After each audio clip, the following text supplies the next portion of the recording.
Hey everyone, want to get started with Pika AI? In this video, I'll show you the basics of using Pika AI step by step. First, open your web browser and go to the Pika AI website. Create an account or sign in if you already have one. Next, explore the Pika AI dashboard and find the Create option to start making your first AI video. Now choose how you want to create your video. You can use a text prompt, an image, or other available inputs depending on your project.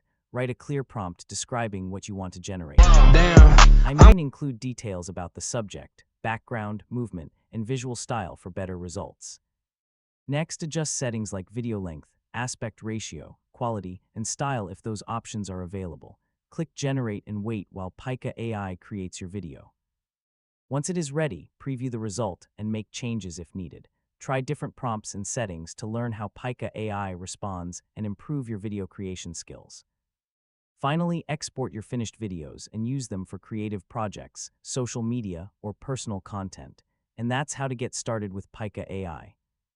With a few simple steps, you can begin creating impressive AI-generated videos and explore your creativity. Thanks for watching, and don't forget to subscribe for more easy technology guides.